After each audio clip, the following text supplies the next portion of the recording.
大家好，讀你聽2.0嘅時間，今日繼續讀 A.Christie 嘅 Sparkling Cyanide 嚟到 Book 3嘅第8節啦。上回第7節咧就講探員 Reese 咧去揾佢嘅朋友啦，Reese Talbot 啦。咁點解要揾佢咧？就因為佢個僕人，佢女僕人咧就曾經喺 George Barton 嘅屋企咧就做過嘅，咁佢就想知道多啲關於佢喺佢屋企同 Rosemary 又好，同 George 又好之間嘅發生嘅事啦。果然又俾佢問到啲料喎，就係知道咗 Anthony Brown 同埋 Rosemary 嘅關係啦，大概啦，亦都知道咗Anthony Brown 嘅真名係啦咁樣。咁然之後咧，佢就話會約翻阿 Camp 咧去會合啦咁樣。咁呢一節我哋睇下Inspector Camp 佢呢一邊又有啲咩進展啦。Chief Inspector Camp was not in a very good humor. For the last half hour, he had been interviewing a frightened white rabbit of 16 who, by virtue of his uncle Charles' great position, was aspiring to be a waiter of the class required by the Luxembourg. In the meantime, he was one of the 6 harried underlings who ran about with aprons round their waists to distinguish them from the superior article, and whose duty it was to bear the blame for everything, fetch and carry, provide rolls and pats of butter, and be occasionally and unceasingly hissed at in French, Italian, and occasionally English. Charles, as befitted a great man, so far from showing favour to a blood relation, hissed, cursed, and swore at him even more than he did at the others. Nevertheless, Pierre aspired in his heart to be no less than the head waiter of the chic restaurant himself one day in the far future. At the moment, however, his career had received a check, and he gathered that he was suspected of no less than murder. Camp turned the lad inside out and disgustedly convinced himself that the boy had done no less and no more than what he had said, namely, picked up a lady's bag from the floor and replaced it by her plate. It is as I am hurrying with sauce to M. Robert, and already he is impatient, and a young lady sweeps her bag off the table as she goes to dance. So I pick it up and put it on a table, and then I hurry on, for already M. Robert, he is making the signs frantically to me. That is all, monsieur. And that was all. Camp disgustedly let him go, feeling strongly tempted to add, but don't let me catch you doing that sort of thing again. Sergeant Pollock made a distraction by announcing that they had telephoned up to say that a young lady was asking for him, or rather for the officer in charge of the Luxembourg case.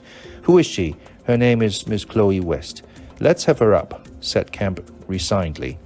I can give her 10 minutes. Mr. Faraday's due after that. Oh well, won't do any harm to keep him waiting a few minutes. Makes them jittery, that does. When Miss Chloe West walked into the room, Cam was at once assailed by the impression that he recognized her. But a minute later, he abandoned that impression. No, he had never seen this girl before. He was sure of that. And nevertheless, the vague haunting sense of familiarity remained to plague him. Miss West was about 25, tall, brown-haired, and very pretty. Her voice was rather conscious of its diction, and she seemed decidedly nervous. Well, Miss West, what can I do for you? Camp spoke briskly. I read in the paper about the Luxembourg, the man who died here. Mr. George Barton, yes, did you know him? Well, no, not exactly. I mean, I didn't really know him. Cam looked at her carefully and discarded his first deduction. Chloe West was looking extremely refined and virtuous, severely so. He said pleasantly, Can I have your exact name and address first, please, so that we know where we are? Chloe Elizabeth West, 15 Maryvale Court, Maidavale. I'm an actress.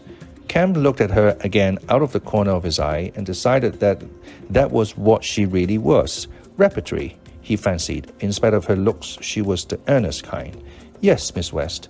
When I read about Mr. Barton's death and that the police were inquiring into it, I thought perhaps I ought to come and tell you something. I spoke to my friend about it, and she seemed to think so. I don't suppose it's really anything to do with it, but Miss West paused. We'll be the judge of that, said Camp pleasantly. Just tell me about it. I'm not acting just at the moment, explained Miss West. Inspector Kemp nearly said resting to show that he knew the proper terms, but restrained himself. But my name is down at the agencies, and my picture in Spotlight, that, I understand, is where Mr. Barton saw it. He got into touch with me and explained what he wanted me to do. Yes, he told me he was having a dinner party at the Luxembourg and that he wanted me to spring a surprise on his guests. He showed me a photograph and told me that he wanted me to make up as the original. I was very much the same coloring, he said. Illumination flashed across Camp's mind. The photograph of Rosemary he had seen on the desk in George's room in Alpherson Square. That was who the girl reminded him of. She was like Rosemary Barton. Not perhaps startlingly so, but the general type and cast of features was the same.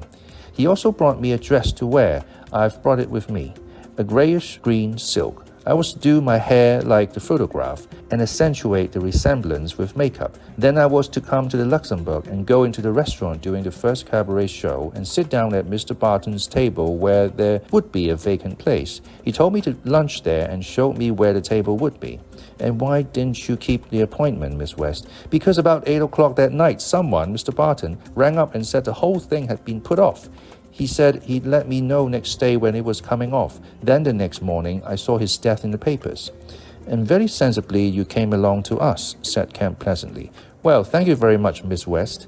You've cleared up one mystery, the mystery of the vacant place. By the way, you said just now, someone, and then Mr. Barton. Why is that? Because at first I didn't think it was Mr. Barton. His voice sounded different. It was a man's voice? Oh, yes, I think so, at least. It was rather husky, as though he had a cold. And that's all he said?